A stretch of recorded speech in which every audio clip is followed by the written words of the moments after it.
Okay, sorry for that po. Yan, again, we continue. So, going back, to continue, yung ating board of directors, expected tayo to at least conduct one board meeting sa ating, sa bawat buwan. So, yun po yung nakapaloob sa ating batas. And isa din po yan sa mga ichine-check ng ating mga CDSs during inspection. And yesterday, Miss Chris provided yung mga kailangan nating gawin when we conduct board meeting. Sino yung mga dapat nag-a-attend sa board meeting? Dapat talaga board siya, So, hindi naman talaga requirement yung ibang officers natin to be present sa ating pong board meeting. Okay? And, uh, and but of course, hindi po din binabawalan yung ating cooperative to request for the appearances of the GM, say for example, if may concern talaga siya. So basta po tayo pag nag-ano tayo ng board meeting, ano yung required? Dapat may monthly report si manager. So not necessarily nandyan talaga si manager. Kaya nga daw siya ay board meeting. Okay? Okay. Yan. So yan po yung governance. Yan po yung mga nakapaloob po when we talk about, and these are the ones that um, must be set placed ng ating mga board of directors. So pag management naman siya, pagdating po sa kooperatiba, papasok na po yung day-to-day operation ng cooperative. Yung sa pang-urual daw na. Okay? So it is more of um, using ano yung mga available resources na mayroong ang kooperatiba natin. Siguro po napakaraming resources na meron kayo. Hindi nyo lang siya talaga na-identify masyadot lahat-lahat. Ano po, when we say kasi resources, yung iba akala lang nila yung capital lang yung resource, yung pera yung resource. Of course, yung resource natin, um, isa na dyan yung pera natin for us to have budget sa ating pong mga gagawing activities sa ating cooperatives. Pero napakarami din pong mga resources like yung inyo pong mga members, di ba? Yung mga members natin, even yung ating mga officers, ating mga staff, these are the human resource sa ating cooperative which we can use, which we can lead to attain our goals sa kooperatiba. Of course, ano pa, yung ating mga partnership, ito po ay mga tinatawag nating methods as resource. Ano yung mga methods na ginagawa or ina-adapt ng cooperative that form part of the cooperative's resources? Nandyan yung mga policy natin. Kasi very important ang policies, mga resolutions natin um, in every day and in every undertaking ng ating co-op. Ang mga policy natin, as you know, kumbaga ito po yung mga detalye, detailed ito na document pertaining to a particular undertaking ng co-op. So say for example, membership policy. So sa ating bylaws, pag sinabing sa membership, 'di ba, masyado lang siyang broad. Ano yung qualifications, ano yung mga requirements para ikaw ay maging member. Pero wala doon nakalagay yung mga iba't iba pang details pertaining to membership.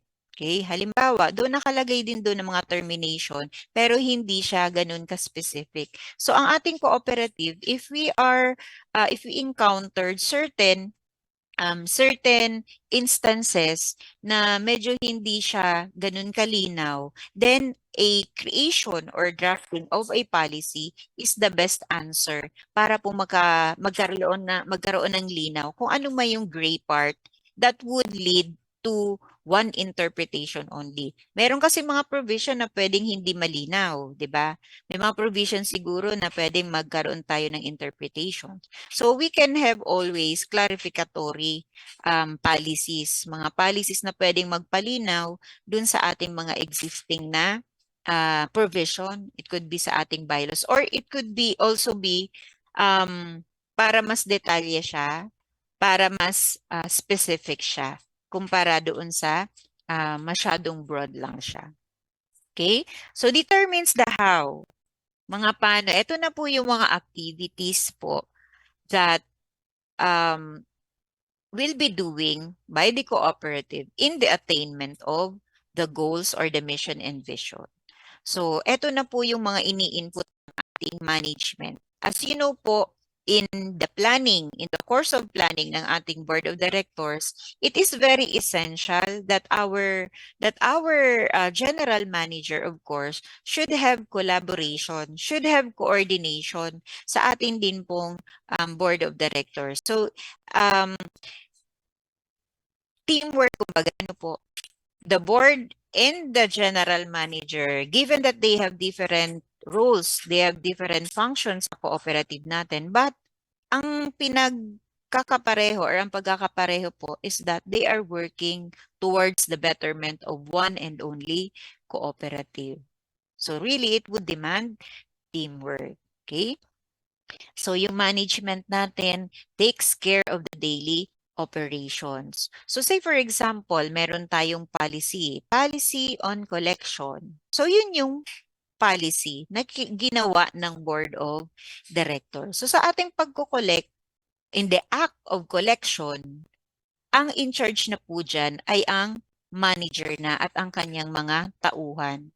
So hindi na pwedeng papasok si board of directors na mangungulekta kasi yan na po ay implementation na nung policy. So let your general manager do the work.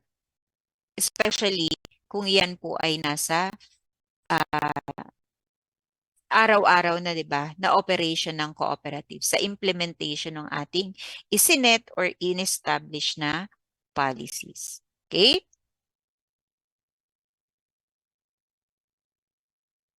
So may question ba? Wala naman siguro. Wala pa namang question. Okay? So moving on, and I hope you have a clear understanding now po that when we say governance, ito po yung role ng ating board of directors as being the initial authority after the General Assembly. At pagdating naman sa management, more of sa day-to-day operations which includes yung management ng resources ng cooperative. Yan. So we now come sa benefits. So given the fact na yung ating good governance ay nasa ating board of directors, bakit natin to inaaral itong good governance? So ano ba yung mga benepisyo na pwedeng makuha ng isang cooperative sa pagpa-practice ng good governance? So number one is achievement of goals and purposes. Okay?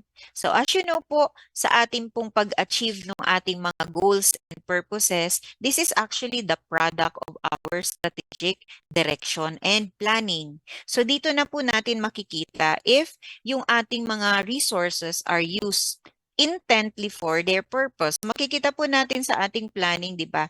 Meron doon, halimbawa activity, meron din responsible person, meron din budget. Nakikita po natin doon ano yung mga resources na gagamitin na ng cooperative in the attainment of particular objective or goal. So ito na po yung mga benepisyo niya. Since ang ating board of directors ay ginagawa yung kanilang mga trabaho, yung pag-practice ng paggugobyerno ng tama sa cooperative, it would result to achievement of the goals and purposes. So number two, ano pa din? Ano pa ba yung pwedeng makuha out of this good governance? Of course, members are provided with benefits. So hindi po ito yung benefits na kung anong mga benefits na iniisip ninyo. Pero pwede naman siya, Pero when we say benefits that are provided sa ating mga members, pwede natin makuha in the form of benefits ay yung magandang serbisyo. 'Di ba? Kung maganda yung serbisyo ng cooperative, it is a benefit. Ano ba yung example na magandang serbisyo na masasabi nating benepisyo na nakukuha ng mga members natin? Halimbawa, sa ating mga credit cooperative, ano ba yung serbisyo na nakukuha natin sa cooperative na masasabi nating benefit? 'Di ba? Isa po yung pag-i-impose ng mababang penalty. Compared kung halimbawa po tayo ay mag-uutang sa mga private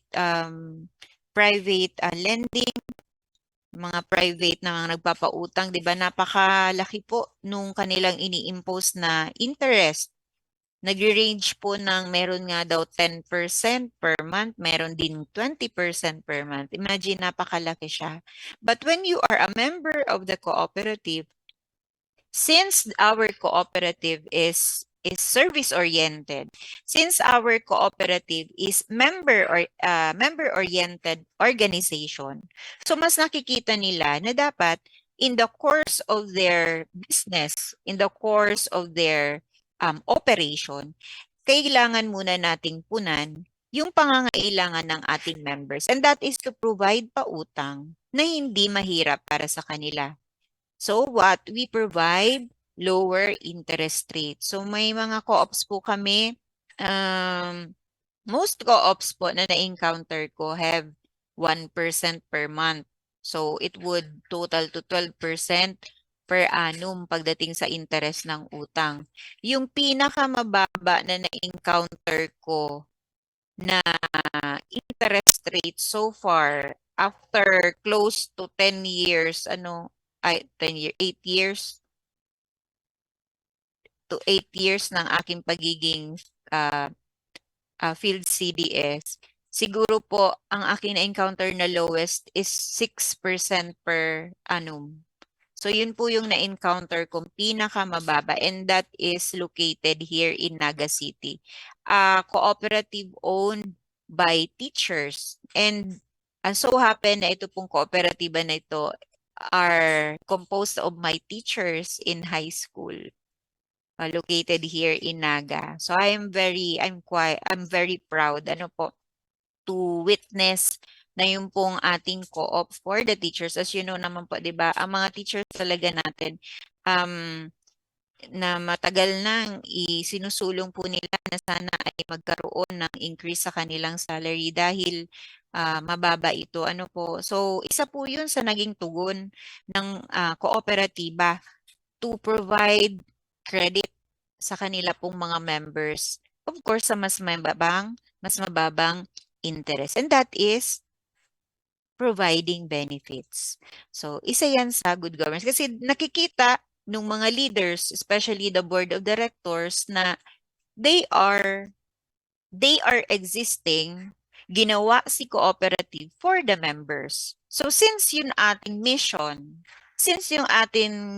ay to provide and to help our members, so papasok na ano yung mga pwede nating maibigay na makakapagpagaan sa kanila. So one practice is pag-provide ng lower interest. Ano pa, pagbibigay rin ng mga discounts, 'di ba? Dun sa mga equipment rental.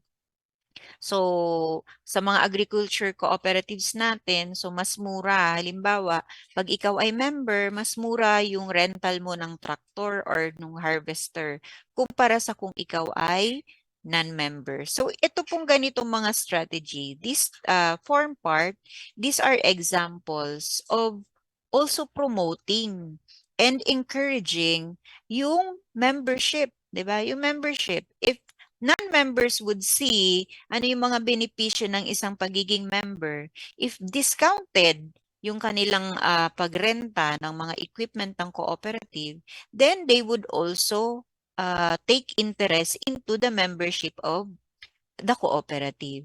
So pareho naman kasi, 'di ba? And additional pa doon, 'di ba?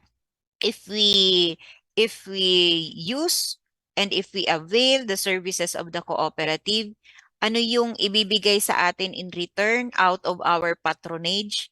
Mayroon tayong patronage refund. So the more that you avail of the services, the more that you use the services of the co-op, so the more refund you will get. So meron din po akong cooperative na dahil din sa malaking pagpapautang and malaking mga magandang collection pagdating din po sa kanilang pagpapautang. Mayroong mga patronage refund na nagre-range talaga 50,000 and above. So that is one of my cooperatives in Baaw. That is an institution type of cooperative sa LGU Baaw. So nakapagbigay na sila ng ganung kalaking patronage refund. It's even more than 50,000 for one person only for 1 year. For 1 year lang po yan. Given a capital of 300,000. Pero yung patronage, hindi ko alam kung ilan yung kailang inutang na ah, which resulted na nakakuha siya nung ganoong kalaking benefits in the form of interest on capital and patronage refund. Okay? Yan. So another thing. So ano pang benepisyo ang makukuha natin? Of course, it would create loyalty from the members. Kung nakikita ng ating members na maganda yung pamamalakad ng ating mga board of directors, of course, mag-create yan ng loyalty. Nagkakaroon din sila ng pagmamalasakit din sa cooperative. Okay?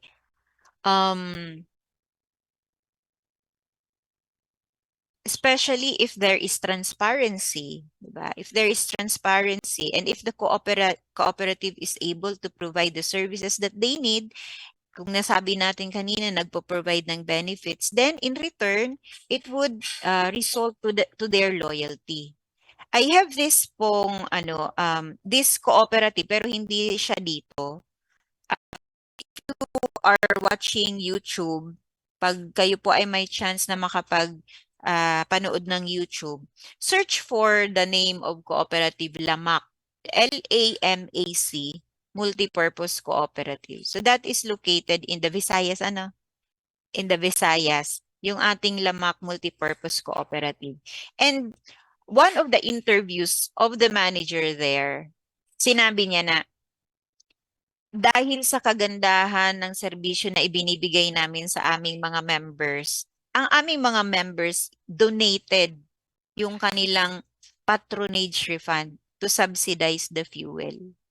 So, that is one of the gestures of loyalty and help and love. Hindi lang loyalty but love for their cooperative. Dahil sa magandang pag-aalaga ng kooperatiba sa kanyang mga miyembro, it would be reciprocated nung ating mga members. Okay? So, dun kasi po sa Lamac Multipurpose Cooperative, they started, actually, it is a community. Isa silang community, remote, nasa upland sila. Okay? At dahil napakahirap doon ang buhay, they created this co-op and hanggang po sa nagtulungan sila, napakaganda po ng kanilang success story. And then nag-develop na. And ngayon po, meron na silang training center, meron na silang chocolate factory, meron na rin silang school, meron silang pharmacy. Parang ano na doon, isa na talaga siyang complete yung kanilang community. And yung gasolina nga, para mas mapamura para sa mga members ay yung kanilang patronage refund voluntarily binigay ng mga members sa cooperative to subsidize the fuel. Okay? Yan. So ano pa? Ano pang benefits ang pwede nating makuha out of good governance? Of course, the efficiency and effectiveness. Ang pag-reduce nung mga sayang sa resources ng cooperative. Kasi ginagawa ito in connection with the management. Tinitingnan nila if yung sa implementation, are we getting the expected out of the resources na makukuha natin. Kasi 'di ba, we are to take good care of the resources of the co-op kasi kailangan natin may papanagutan tayo sa mga member if hindi natin iyan gawin ng tama. So say for example sa ating mga honorarium, 'di ba? Hindi agad makakapagbigay tayo ng honorarium agad-agad if that would not be permitted ng ating budget. Kaya kailangan, if we are, sabi nga po ni Miss Chris yesterday, di ba, ang pagbibigay ng honorarium sa ating pong mga officers must have the approval of the General Assembly. And paano natin iyan makikita na ating honorarium is within our capacity, is within our financial capacity? We have our proposed annual plan and budget. So, kailangan natin maka-income ng ganito for us to compensate yung mga gastusin ng cooperative. So, it is shown in the plan. And if during the course of implementation, if nakikita ito ng ating mga board of directors through their monthly meeting, nakikita nila na may mga certain na mga activities na hindi ganun gaanong kumikita si cooperative, then definitely they can have interventions para at least hindi na magkaroon pa ng further loss na ma-incur si cooperative along the way. Bago pa man matapos ang taon, magawa na nila ng paraan. Okay? Yan. Okay, so mayroon ba tayong tanong? Wala naman. May tanong. Okay. Same privilege. Ano?